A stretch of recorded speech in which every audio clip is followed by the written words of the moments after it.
Good morning. We begin with shocking news that has sent ripples through the nation. A former senior ANC leader has been shot dead in what police are describing as a targeted attack. The incident occurred earlier yesterday and details are still coming in, but what we know so far paints a picture of a deliberate and chilling act that could have major political implications. According to initial reports, the shooting took place late this afternoon outside a private residence in Johannesburg's northern suburbs. Eyewitnesses say the former ANC leader, whose name police are withholding until family notification, was ambushed by two armed men shortly after arriving home from a meeting. Neighbors describe hearing 3 to 4 gunshots before seeing a black vehicle speeding away from the scene. Paramedics arrived within minutes, but despite their efforts, the victim was pronounced dead at the scene from multiple gunshot wounds. It happened so fast. We heard the shots, then silence, one witness told reporters. By the time security came out, the car was already gone. The South African Police Service, SAPS, has launched an urgent investigation deploying a high-level task team specializing in organized crime and political violence. SAP spokesperson, Colonel Muzo, confirmed that no arrests have yet been made, but multiple leads are being followed. We can confirm that the former government and ANC leader has been shot and killed. Investigations are at an advanced stage and we are following up on all information.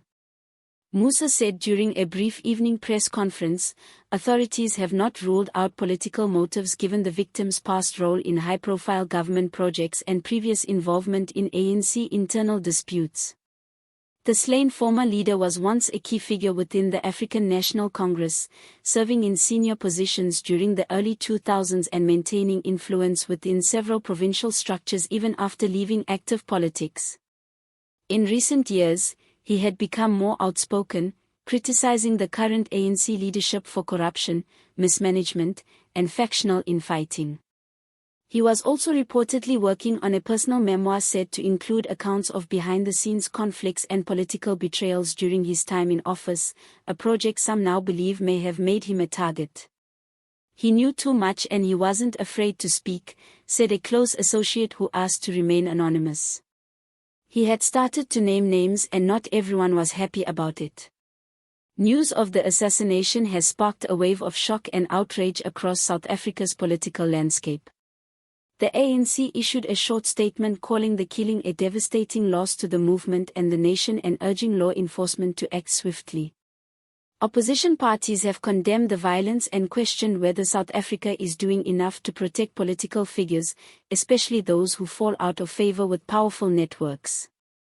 This tragedy highlights the growing danger faced by those who dare to speak the truth, said Democratic Alliance leader John Steinerson. We demand a full and transparent investigation, no cover-ups, no political interference. On social media, South Africans have expressed deep anger and fear. The hashtag #LeaderShot began trending within minutes with thousands demanding justice and accountability. Citizens are now calling on the government to address rising political violence that has claimed several figures over the past few years.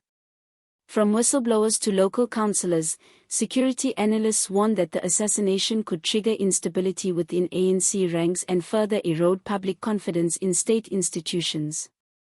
Every time a prominent figure is killed, we lose more faith that justice will prevail, said one Johannesburg resident in an emotional interview.